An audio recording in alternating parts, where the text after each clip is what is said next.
John Kaye. Now, I remind all honourable members and those who are present in the gallery that it's customary to hear a member's first speech in silence, and I'd ask that all members and those in the gallery extend that courtesy to Dr. Kaye this evening. Thank you. Thank you, Mr. President. As a matter of protocol, but also as a mark of respect, I acknowledge the Gadigal people of the Eora Nation, the traditional owners of the land on which this Parliament sits. And I pay my respects to the elders past and present. I also pay my respects to those who struggled for, and for over 40 years, finally achieved constitutional recognition for the Aboriginal and Torres Strait Islander people, and their rights at least to be counted as part of the census. Their success sits very proudly in the great Australian history of struggle. This is a history of social justice activists, unionists, environmentalists and stirrers, people who created a powerful tradition, a tradition of taking the notion that it does not have to be this way and translating it into action. This is a tradition that even to this day says that working people deserve a fair share of this nation's wealth, that corporations should not be allowed to ravage our environment, and that economic disadvantage should neither be punished by impoverishment nor should it be allowed to become an inherited condition. Emblematic of the men and women who created that tradition is Jack Mundey. His vision forged new connections between creating a more just and equitable society and protecting the environment. His work gave name and grew the direction of a movement that today is the Greens Party but started with the Greens bands. It is a tradition that these great people created that the Greens today are committed to making a living reality both in this Parliament and on the streets. And now more than ever before, we need that tradition. For the first time in human history, the tragedy of the commons, the over-exploitation of that which is publicly held, now threatens the very existence of civilisation. We are in the first decade of the greenhouse century.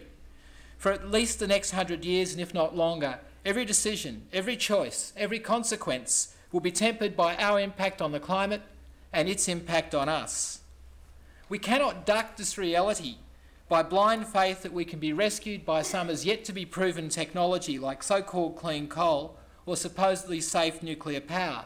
They simply may never work, and even if they do, they will be available far too late to avoid disastrous consequences for the climate. Pretending that we do not have a problem might well help the coal corporations to continue to make massive profits. Making token gestures to renewable energy while continuing with business as usual might help the big parties win elections.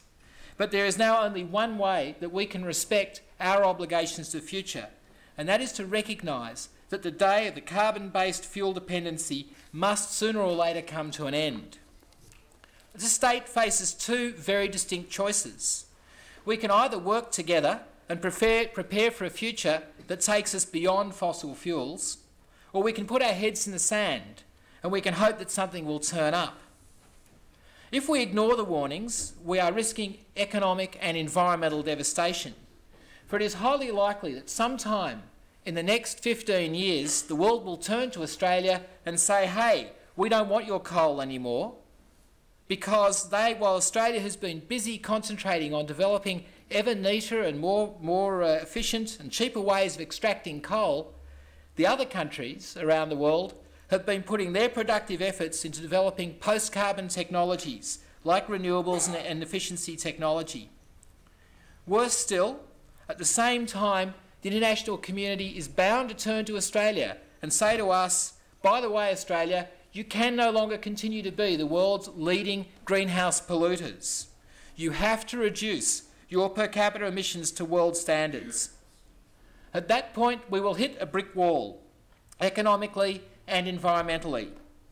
We will be backed into a dead end by our lack of foresight and by our refusal to face the realities of the climate contributions of fossil fuels. I want us to think about a high school student who is currently in Year 7. At the time that this will all happen, they will have just begun their adult lives, only to be confronted by an economy devastated by our need to respond to greenhouse in a hurry and by a planet that is in ruins. But the Greens believe that we can offer an alternative future to those Year 7 students. If we tackle the root causes of greenhouse gas emissions head on by winding back the state's economic and technical dependency on coal, and if we plan for a post-carbon future rather than having it thrust upon us, then we can make good choices.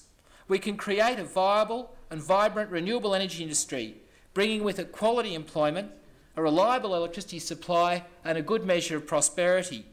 But this can only happen if we start now, by rejecting new coal-fired power stations and new coal mines, by insisting on world-leading energy efficiency standards, and by pushing the envelope on what we can achieve with renewable energy. We Greens tell this same narrative over and over again. It inspires fear and it inspires optimism, but mostly it's designed to inspire action. But it also contains many important political lessons. Important because reducing greenhouse gas emissions to sustainable levels is not the only imperative in the greenhouse century. Somehow or other we're going to have to learn how to survive the end of the availability of cheap and plentiful liquid fuels, as our petroleum supplies will inevitably run out. We must reverse the trends towards greater social, ethnic and economic division, not only in Australia but globally. And we have to undo the growth in inequality of economic outcomes. We have to stop the headlong rush to extinction that faces so many species on this wonderful little planet of ours. And to hold it all together, we need a healthy democracy that withstands the social stresses that will be brought on by a changing climate and by an ageing population. The first of those lessons is a need for evidence-based reasoning that rejects prejudice and sectional interest. Reality is closing in on us fast, and we need to deal with it on its terms. We have to surrender the luxury of allowing prejudice, greed and ignorance to infect debates and decision-making, not just within this parliament, but throughout society. Those are the prejudices that seek to undo the benefits of the Enlightenment. We cannot listen to those who say that their religious beliefs justify vilification of gays and lesbians, or people of different religion, or people of different ethnic backgrounds. Nor should we take seriously those who, either in ignorance or willfully, misconstrue the scientific evidence and the scientific process and findings on climate change to say that we do not need to act to reduce emissions. Let's be completely clear about this. No, the scientific community, the climate change science coming out of the scientific community is not a conspiracy of self-interested scientists. And yes, when scientists say words like there is strong evidence that increasing carbon dioxide levels will lead to dangerous climate change, that is not an invitation to scepticism, but an honest expression of the openness of the scientific process to new evidence. The second lesson is that we need to reinvent our belief in the concept of public. As individuals, none of us have the capacity to meet these challenges successfully. But they are soluble, and they are only soluble if we reinvigorate the public institutions that allow us to work together collectively for the common good. Those challenges require collective solutions which cannot be produced by corporate boardrooms, markets, consumer choice and greed acting alone.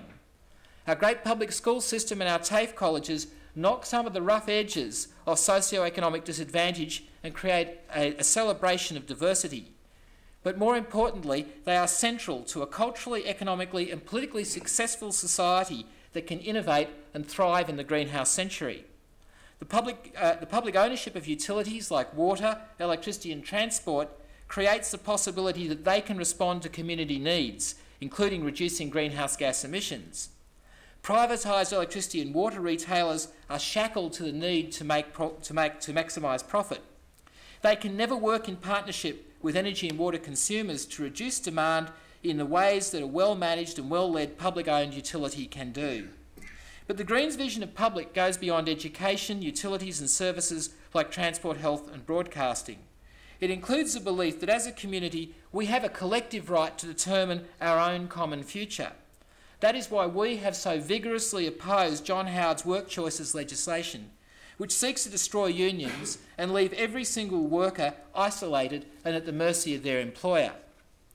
And that is why the Greens continue to push for a state industry policy, a policy that says it is our right as a society to have an opinion on what should be manufactured and where it should be manufactured, so that we can collectively reverse the economic decline of small rural communities, and we can ensure that Australia becomes a world leader in renewable energy and energy efficiency and secures a high employment future for this state based on satisfying our own needs and playing into a burgeoning export market. Yet all of these ideas of the public are under attack from the fundamentalism that regulation is always less effective than market forces, from the self-serving notion that cooperation has somehow or other been superseded by competition and greed, and from the entirely false ideology that public is inferior to private. Nowhere is this more obvious and more damaging than in the area of education. I must say I'm yet to meet a politician who will openly say to you that they want to destroy the public education system and replace it with a system of private schools. But that is exactly what every politician does when they sit back and allow the funding of private schools to increase dramatically at the expense of public education. They are handing over the education future of this country to the ideals of consumer choice and to the ideals of market. And they are selling out on the idea that we collectively have responsibility for the future of our children. It is not only the idea of public. Sorry, I want to say something else. If there is one achievement, I do want to say something else. If there is one achievement that I would like to make on behalf of the Greens in this chamber over the next 8 years, it would be to keep alive the debate over the funding of private schools and the idea that public education must be the first and foremost responsibility of every level of government, as it is written in the Education Act. It is not only the idea of public that we need to reinvent, but politics itself. We are ill-served in the greenhouse century by a political culture that appears to most people to be little more than a game of football between two sides, scoring points at each other's expense to win the premiership and govern for 4 years. The challenges we face are too complex to be resolved by simple right and wrong answers. And added into that mix is the malign influence of political donations from developers, the tobacco industry and alcohol manufacturers, pharmaceuticals, defence contractors, banks and other corporations seeking to buy legislative outcomes that sacrifice the public interest in their quest to maximise their profits. For the Greens, politics can be so much more, and it really has to be so much more if we are to address these challenges. Proportional representation is an important first step so that we bring to the table of debate a real reflection of the range of opinions in our society, as I must say we saw this evening in the adjournment debate. But it's only by bringing that range of opinions into one table that we can produce answers that are closer to forming a complete social consensus. But politics is much more than just Parliament. It is about how people think about themselves and their community and the possibilities for making life much better. Creating a real democracy is about engaging everyone in determining the future. It is about making sure that wealth and cultural resources don't buy power over those who have much less of each. The next 8 years will be challenging. They will demand of all of us, parliamentarians and community members alike, sophisticated thinking about where we go next and how we negotiate these challenges. I have the advantage of belonging to a movement, a party, a group of friends and a family that provides a very broad set of shoulders to stand on. My colleagues Ian Cohen, Lee Rhiannon and Sylvia Hale, and Kerry Nettle and her colleagues in the Senate have forged very new paths in Australian politics. It's my privilege to travel with them along that path. I'm here because a lot of Greens candidates, campaigners, members and supporters work very hard, sometimes under highly adverse circumstances.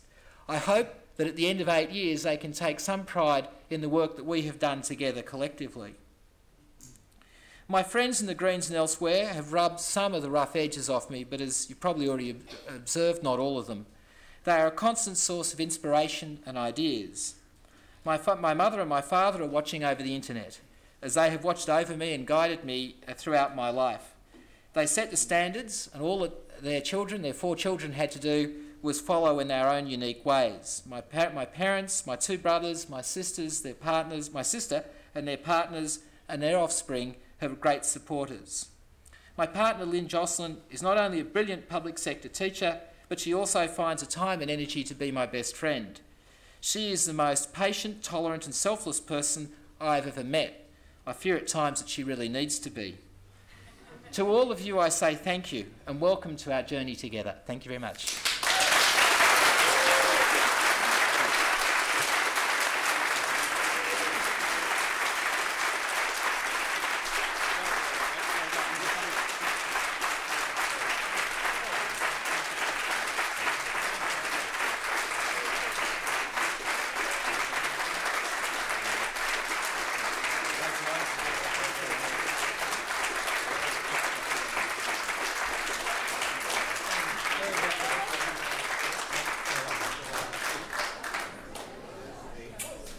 Order. The motion is the motion of the Minister that this House do now adjourn. All those in favour, please say aye. Aye. Those against say no. I think the ayes have it. The ayes have it.